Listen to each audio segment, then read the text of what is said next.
آخری چیز ہے، اس کے بعد اگر آنکھ نہیں کھلتی کسی انسان کی تو میں نہیں سمجھتا کہ وہ اپنے گرد اس نے جو یہ فلا تزکوا انفسکم، اس نے جو اپنے گرد تزکیہ نفس کا ایک مصنوعی حالہ بنا لیا ہے، کبھی بھی وہ اس حالے سے نکل سکے گا اگر اس حدیث سے بھی آنکھ نہ کھلی۔ اور وہ حدیث کیا ہے؟ مولانا اشرف علی تھانوی نے اس کو اپنے جو خطبات جمعہ ہیں ان میں نقل کیا ہے، بیہقی کی روایت ہے۔ اوحى اللہ عز وجل الى جبرائیل علیہ الصلوۃ والسلام ان اقلب مدینۃ کذا وکذا باہلھا، اللہ نے حکم دیا حضرت جبرائیل کو فلاں فلاں بستیوں کو الٹ دو اس کے رہنے والوں سمیت۔ قال فقال، حضور نے فرمایا، اس پر حضرت جبرائیل نے عرض کیا بارگاہ خداوندی میں، ان فیہا عبدک فلانا لم یعصک طرفۃ عین، پروردگار اس بستی کو الٹ دوں، اس میں تو تیرا فلاں بندہ بھی ہے جس نے کبھی پلک جھپکنے جتنی دیر بھی معصیت میں بسر نہیں کی۔ اب آپ اندازہ کیجئے، یہ جو ہے نا اپنے آپ کو رگڑنا اور مانجنا اور پوری زندگی رگڑنے میں اور مانجنے میں لگا دینا، ہم بعض بزرگوں کے تذکرے میں سنتے ہیں اتنے اللہ والے تھے، اتنے اللہ والے تھے کہ ان کا گھوڑا بھی کوئی مشکوک دانہ نہیں کھاتا تھا،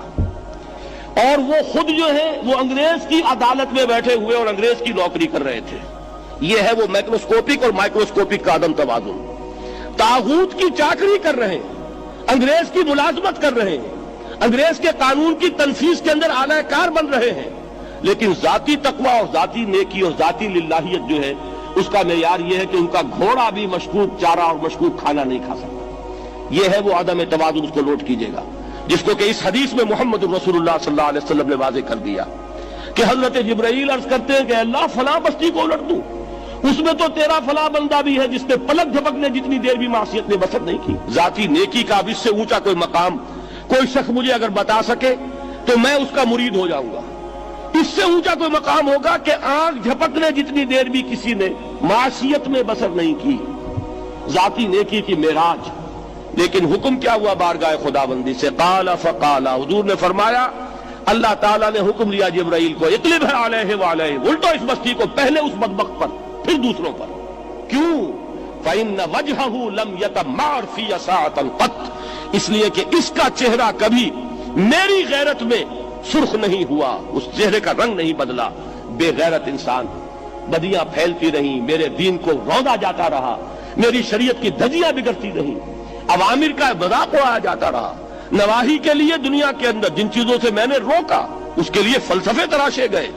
اور یہ لگا رہا مست رکھو ذکر و فکر صبح گاہی میں اسے، یہ سوائے ذاتی اپنے اس اصلاح کے اور ذاتی تقوی کے اور ذاتی نیکی کے اور ذاتی عبادت گزاری کے یہ میدان میں نہیں آیا، اس کا خون نہیں کھولا کبھی،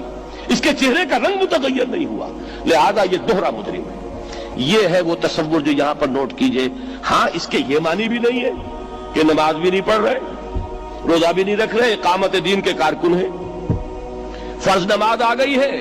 وہ چلی جا رہی ہے، جماعت کا کوئی اہتمام نہیں ہے۔ اب یہ دو انتہائیں ہیں، ایک انتہا یہ کہ وہ تزکیہ نفس جو ہے اسی میں وہ رگڑنے اور مانجنے کا عمل جاری ہے،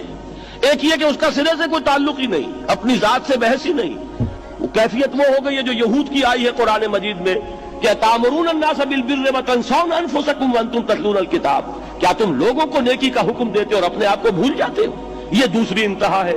پھر وہی بات عرض کروں گا، وہی بال سے زیادہ باریک اور تلوار کی دھار سے زیادہ تیز راستہ ہے جس پہ چلنا ہوگا کہ نہ یہ ہو کہ وہ مبالغہ ہو رہا ہو، اپنی ذاتی اصلاح میں تو مبالغہ کی حد تک آگے جا رہے ہیں، اور دوسرے یہ کہ اپنے دین کی تبلیغ و اشاعت، اقامت دین کی جد و جہد، اس کا کھانا ہی نہیں کھولا زندگی میں، وہ کھاتا ہی نہیں کھلا۔